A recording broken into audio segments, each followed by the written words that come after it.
আমরা যারা বিভিন্ন জায়গায় বিভিন্ন সাংস্কৃতিক অনুষ্ঠানের নিয়মিত দর্শক, সেটা নাচ হোক, গান হোক, নাটক হোক বা অন্য কোনো বিচিত্র অনুষ্ঠান হোক, সাংস্কৃতিক অনুষ্ঠান হলেই আমরা যেখানে ছুটে যাই এবং সেখানে আমরা দেখি যে যে সমস্ত শিল্পীরা পারফর্ম করছে, সেটা নাচ, গান, কবিতা আবৃত্তি বা যে কোনো সাংস্কৃতিক বিষয়, নাটক হোক, তো একটা পারফরমেন্সের পর আমরা হাততালি দিই, জোরে হাততালি দিই এবং যে শিল্পী তাকে আমরা করতালি দিয়ে অভিনন্দন জানাই, তার যে পারফরমেন্স সেটাকে আমরা কুর্নিশ জানাই, সম্মান জানাই।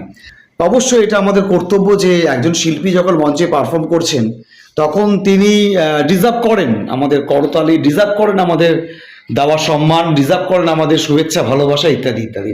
তার পাশাপাশি আজকে আমি এটা বলতে চাইছি এই সোশ্যাল মিডিয়ার মাধ্যমে যে যারা আয়োজক কমিটি আছে, আয়োজক সংস্থা আছে, সেটা যে কোনো অনুষ্ঠান হোক, সেটা কোনো যে কোনো জায়গায় কোনো মঞ্চে অনুষ্ঠান হোক বা পাড়ায় অনুষ্ঠান হোক বা কোনো পূজা কমিটির অনুষ্ঠান হোক, সাংস্কৃতিক অনুষ্ঠান বলতে যেগুলো আমরা বোঝাই, সেই সাংস্কৃতিক অনুষ্ঠানগুলিতে যারা আয়োজক থাকে, যারা সমস্ত বিষয়টাকে আয়োজন করে, মেনলি টাকা পয়সার ব্যাপারটা দেখেন যারা, এবং সেই আয়োজক সংস্থাদের কথা বলবো, যারা অক্লান্ত পরিশ্রম করে এই অনুষ্ঠানগুলোর আয়োজন করেন, তারা বিভিন্ন জায়গায় গিয়ে গিয়ে ডোনেশন তুলে, চাঁদা তুলে, কার্ড বিক্রি করে বা বিভিন্নভাবে টাকা জোগাড় করে এই অনুষ্ঠানের আয়োজন করে এবং অক্লান্ত পরিশ্রমও করেন তারা এই অনুষ্ঠানের দিন বা তার আগের দিন। সে মঞ্চ তৈরি থেকে শুরু করে মঞ্চ সাজানো, তারপরে যারা শিল্পী থাকবেন তাদের সঙ্গে যোগাযোগ করা, তাদের অ্যারেঞ্জ করা, তাদের সঙ্গে কি কি হ্যান্ডস থাকবে তার সঙ্গে যোগাযোগ করে দেওয়া, বিভিন্ন দিকে মিষ্টির প্যাকেট আনা, এবং যারা সেই অনুষ্ঠানে সংবর্ধনা পাবেন তাদের সঙ্গে যোগাযোগ করে তাদের নিমন্ত্রণ চিঠি দেওয়া, কার্ড বিতরণ করা, তাদের জন্য উত্তরীয় কেনা, মেমেন্টো কেনা, মানে প্রচুর হুজ্জুতি মশাই, প্রচুর হুজ্জুতি। আমি নিজে জানি বলে বলছি কথাগুলো। এই যে আয়োজক কমিটি, আয়োজক সংস্থা যারা অক্লান্ত পরিশ্রম করে এই কাজগুলো করছে, তাদের জন্য আমরা হাততালি দিই কি? তাদের কথাকে আমরা একবারও বলি মঞ্চ থেকে? কয়জন বলি?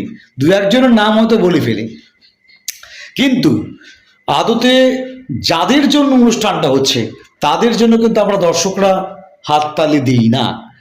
তারাও তো করতালি পাওয়া বা তারাও তো একটা অভিনন্দন পাওয়া, শুভেচ্ছা পাওয়া বা সম্মান পাওয়ার যোগ্য বলে আমি মনে করি। আমরা সব কিছু না নেগেটিভ সেন্সে দেখি।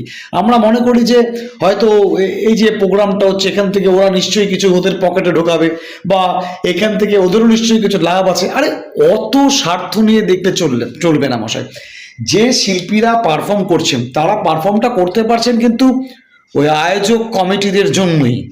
প্রত্যেক শিল্পীর প্রতি আমরা সম্মান জানিয়েই বলছি, যদি এই মঞ্চটা তৈরি না হতো, যদি এই অনুষ্ঠানটা না হতো, যদি ওই ফান্ড কালেকশন না হতো, ওই ডোনেশনগুলো কালেকশন না করা হতো, যদি দিন রাত খেটে এই আয়োজনটা করা না হতো, তাহলে শিল্পীরাও পারফর্ম করতে পারতেন না, দর্শকরাও এনজয় করতে পারতেন না, কিছুই হতো না।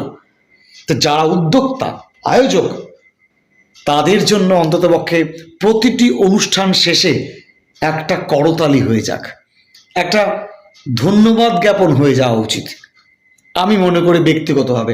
উল্টে দেখা যায় তারাই বিভিন্ন জনকে ডেকে ডেকে মঞ্চে তুলে বা বিভিন্নভাবে সম্মান জানাচ্ছেন, শিল্পীদেরকে সম্মান জানাচ্ছেন। অবশ্যই যাদেরকে সম্মান জানানো হচ্ছে তারা সম্মান পাওয়ার যোগ্য, কিন্তু তার পাশাপাশি যারা সম্মানটা জানাচ্ছেন তাদের প্রতিও আমাদের একটা কৃতজ্ঞতা থাকা উচিত, একটা ধন্যবাদের মানসিকতা থাকা উচিত বলে আমি মনে করি। এটা আমি আজকে সোশ্যাল মিডিয়া সকলের সামনে রাখলাম। জানি না আমি ভুল বললাম না ঠিক বললাম, আমার মনে এলো কথাটা তাই বলে ফেললাম। আয়োজক কমিটি যারা বিভিন্ন যে পুজো, দুর্গাপুজো আসছে সামনে, এই পুজো কমিটিতে যারা অক্লান্ত পরিশ্রম করবে তো বটেই, কারণ নাহলে পুজোগুলো হবে না। বড় পুজো হোক বা ছোট পুজো হোক, পরিশ্রম তো করতে হয়, টাকা কালেকশন করতে হয়।